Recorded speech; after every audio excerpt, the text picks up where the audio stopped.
What can you share the story behind using your voicemail from your ex in one of your songs? Well, the reason why I go by Reverend Stephan Sams is because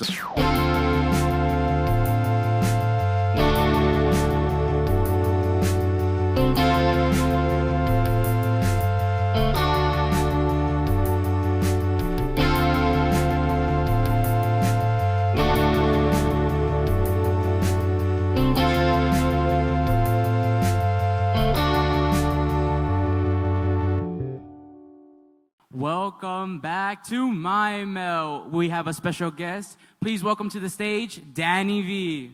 How you doing? How you doing? Nice to meet you. Yo, what's up, man? How you doing? Man, I'm doing great. You know, always love being back in Salinas. Done so many shows out here. The city's shown me nothing but love. What do you do? So, I'm an artist.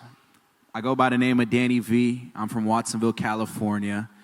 And not too long ago, before I was an artist, I was a producer and a self-taught engineer in terms of engineering vocals and everything.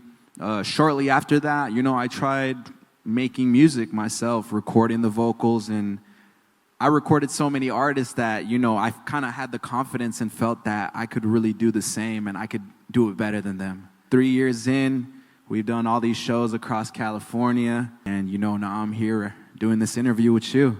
You grew up in Watsonville, right? How do you think that has affected your sound or your artistry? Watsonville has really inspired me in so many ways. It brings me so much emotion to talk about my own hometown because I was raised there since I was a little kid, and my parents were agricultural workers. They work in the fields. I really feel like, I've said this before in an interview, Watsonville really does feel like a small part of Mexico. You know, it has that culture, and everyone kind of knows each other. We went to high school with each other, so just being out there, I've been able to cultivate this following, and aside from that, I've been able to shoot all these visuals out there that almost make people view Watsonville in a different perspective. Early on, you said you're a self-taught producer, right? Yeah, correct. What were some of the challenges and hurdles you had to overcome, like when you were first teaching yourself how to produce? Honestly, it was just overcoming that barrier of, you know, not having the knowledge in how to use that software.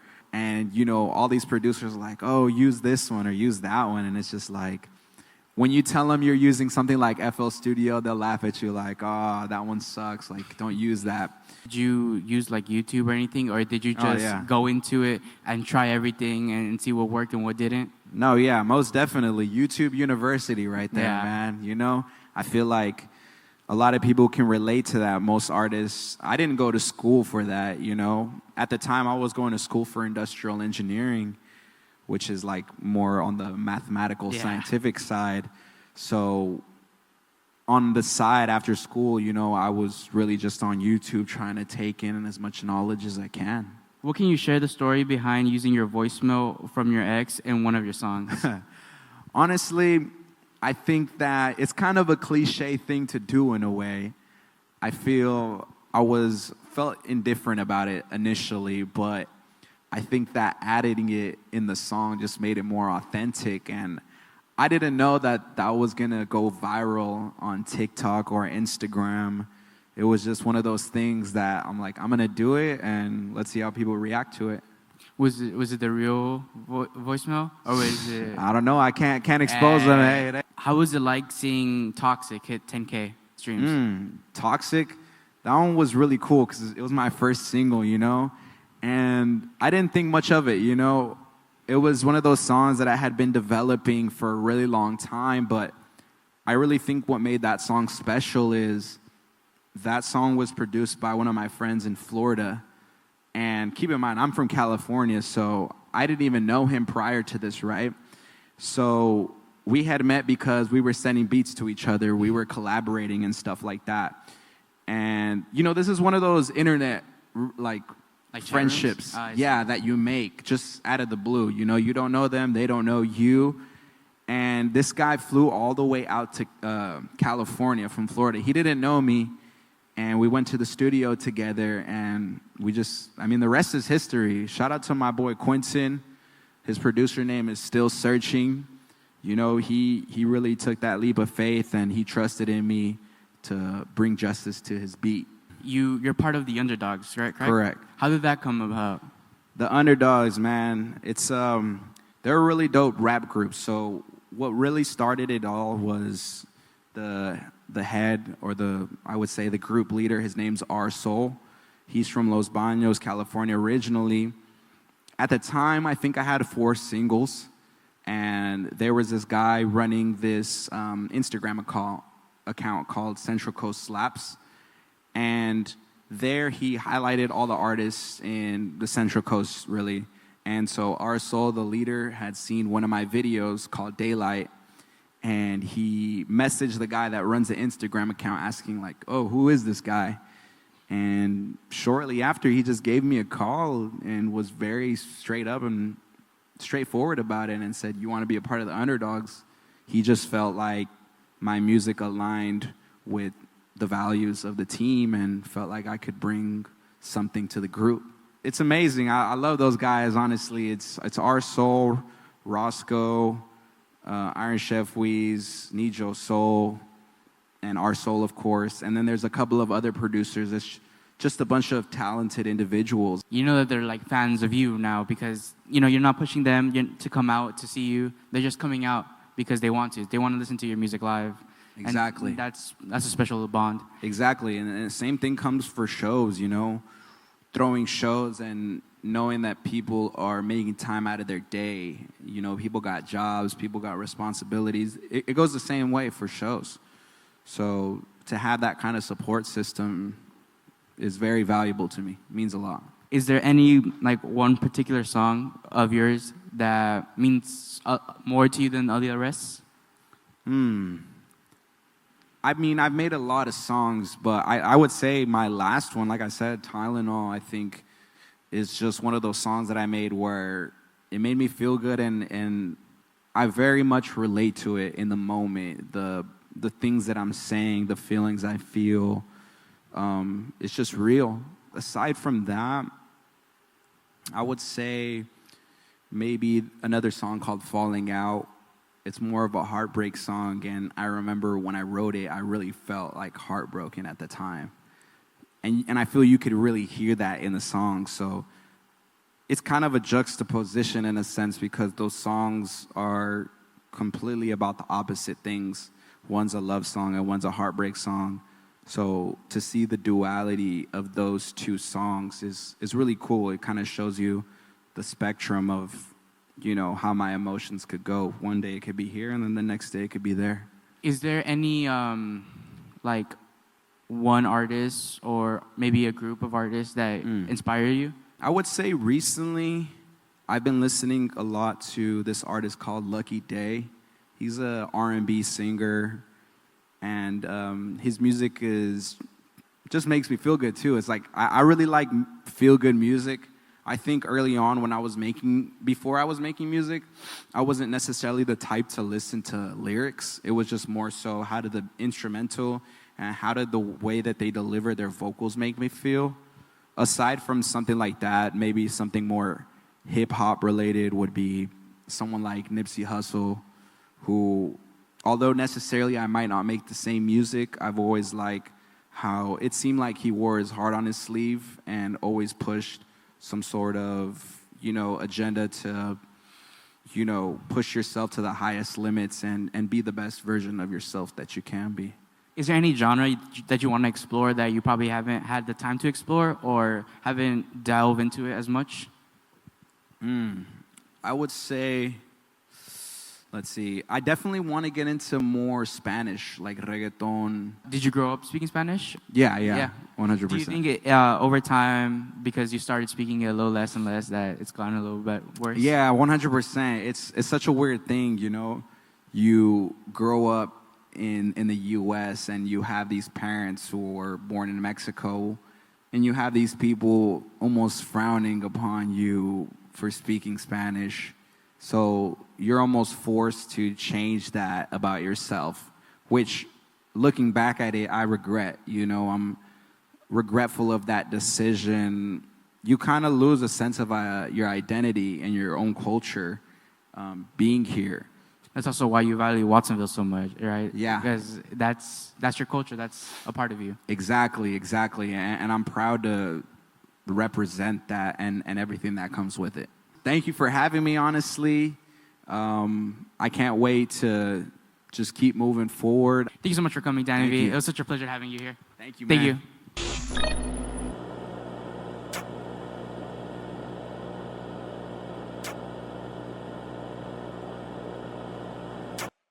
Welcome back to My Melt. Today, our guest will be Reverend Stephan Sams. Can you please come to the stage?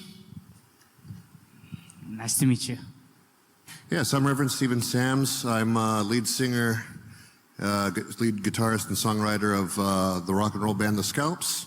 And I'm also the owner of Mephistopheles Music Company, who throw events on the Monterey Bay. And I started playing music as soon as I could, at least in 4th grade, which I forget how old you are then. So at least like 99. 30 years. How much does like your heritage like influence your music? Well, a lot. Yeah, so I grew up in Salinas, and I did move away for a while, but we always come back. Yeah. And one of the first songs I wrote for the Scalps actually was about Salinas. It's called Cemetery Flood, and I don't know if you or if anyone here has heard a myth about Salinas, where because the natives, I think the Salinian tribe, were not allowed to be buried in the settlers' graveyards. They were just buried in the ground. The story goes that Salinas has a curse over it for that reason. And so the longer you're here, the harder it is to leave.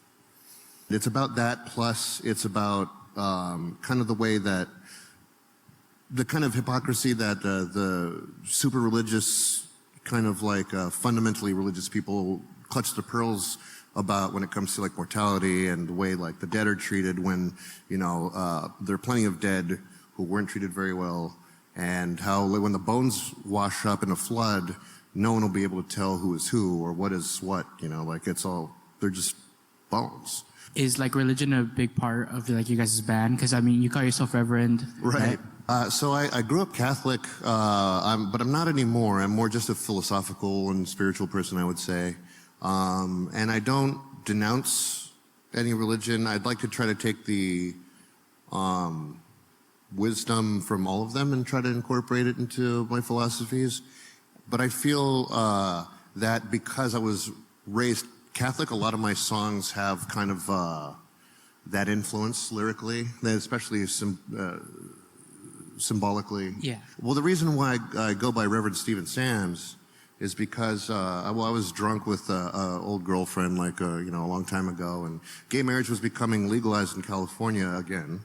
And so I really wanted to, as an act of solidarity, become a reverend so I could marry people for free who had been waiting for their whole lives, decades, to get married. And so I put my services up on Craigslist, but no one bit because I realized that people who've been waiting that long to get married probably already have someone who want to marry them. So now I do perform weddings and last rites too. I actually did last rites for the Hells Angels once, I think Hells Angels that died, and that was an odd experience. Have you ever performed for one of these weddings as well? So the very first wedding that I officiated, I also performed, which is funny because it was on Halloween. And I knew the couple very well. They were fellow musicians, and at the time I was in the Santa Cruz scene, so in Santa Cruz. I personalized my sermon for them, and people in the crowd were weeping, which I was very proud of. I touched people, but it was all about them. Father of the bride came up to me on our intermission and said, "Wow, you had us all fooled." And I said, "What do you mean?" He said, "You were up there just being so sweet with this great sermon that made us all cry, and now you're just here choking yourself with a microphone cable dressed as the devil." Did you teach yourself how to play the guitar? I did, yeah. Eventually, when YouTube became a thing, that was very helpful. But yes, I did teach myself. You've been in a lot of bands. You've been in the scene for a long time. How much have you seen the scene evolve and change? That's a great question. I played my first show down at the Cherry Bean, which I'm surprised is still there. And Yeah, I remember seeing. Oh God, there was so much happening, especially because MySpace was was a new thing, and it was for music. So Yeah. like, oh God, people would share music. You'd see like where all the cool shows were, and then after a while, like almost because of the internet, like the scenes started dying because it used to be strong like punk and strong and metalheads and like all the different like almost like the Warriors like that that movie. But now, well, things got a lot more scattered because people started like consuming their music At home. At home, yeah. So and finding music at home and so on and so forth. I see it coming back, and between 1 and 2 years ago, I would go to shows and I'd see zines coming out like from people because I tried to do my own once and it was very difficult. I saw Pixie come out, Low Pass. I saw all the different zines in town coming out, and I remember being very proud. I'm like, oh, the scene's building again, and it's like different than it was 20 years ago. Everyone's so together, and I thought like, oh well, I think what we need is like some sort of event or something to really like just capture this moment in time, like some sort of like festival or something. And so I really wanted someone to do that, and then West End happened. This band that I'm friends with on Facebook Instagram, they were like, oh, yeah, they didn't book any local acts for this. They eventually did. Yeah. But they were like, man, we should have our own festival. And I thought, well, if no one else is going to do it, I guess I will. And so I dug up that old name of Southleys Music Company from when I was throwing events and attempted to throw a festival that I called Ghostland after Wounded Knee, the massacre at Wounded Knee, where natives were slaughtered for performing song and dance.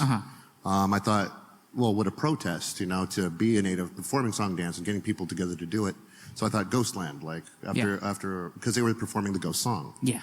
And it was a huge success. Yeah. It was very peaceful. Yeah, it was last year in November. You think going forward you're going to focus more on your LLC and pushing the scene more than creating your own music? I think they're the same. I think a rising tide lifts all boats. And so I think the more the scene flourishes, the more people you get visiting to see shows, because the more they know about things that are going on here, the more that local businesses make money, the more everyone's stimulated kind of in a way, What do you think of the benefits of like staying independent versus signing to a record label? I think these days they're basically the same, I think, except you get a little bit more, you get more recognition. I think on an entry level, you get more recognition and help up with a record label because they have like a notoriety about them. Right. And so it's like it kind of legitimizes you as a band. You can find an agent a lot easier. They have resources for recording. You still probably have to pay for everything I hear, or like maybe most of everything. But you can get some help, so that helps. But we're doing it independent. Now we all have the tools to do all these things. You can record in your living room, which is how I started. And you can record in anything you want. You can, you don't have to have an instrument. You can like make music on a computer, And you can learn Photoshop and make flyers. You can, so you can press your own shirts. So the thing is, though, that costs a lot. Yeah. And it's a lot of time. And it's hard to do all that work yourself. So, I've found a team myself, so. You've been making music a lot. Has there ever been one song that has like stayed close to your heart that has meant the most to you? Oof. One song that I've written? Yeah. Yes, actually. Now that I think about it, yes. The song District Lines by the Red Light District. I wrote that with another member of the band who was also from Salinas, about Salinas. Actually, it's about Chinatown. And that's the name of the band was a reference to Chinatown because my grandpa, who is long gone now, but back in the 70s, he used to hang out there because it was a happening spot for like a drug pusher like him. He was like a drug dealer, and he loved sex workers too. What a guy. So he affectionately referred to it as the Red Light District. Yeah. Even though I think it's probably always been called Chinatown. Yeah. But so I named the band after that because that taught me a lot about society. It taught me a lot about, poverty, about like how the next street over was like businesses bustling and everything, but the next street over from that was Soledad Street. And, Yeah. So we wrote the song District Lines, and I think it sounds exactly like the kind of sadness and defeat that the pressure of society can make someone feel, especially who has been defeated by society. I think we've just about run out of time. Is there any last things you want to say? Just everyone who hears my voice, please support each other. Support the local music scene. Buy merch from your artists. Contribute to GoFundMe's. Just go to shows. It doesn't even have to be about money. Creation is a divine thing. It's kind of the only time where humankind can make something out of nothing, And so it's a higher form of communication, and so we should protect it at all costs. Thank you so much for being here. It's been a pleasure interviewing you. Thank you so much. Yeah, pleasure's mine. Yeah, you're so knowledgeable about the scene. It was really interesting. Well, thank you. I appreciate it. Thank you so much. This has been My Melt. Cut.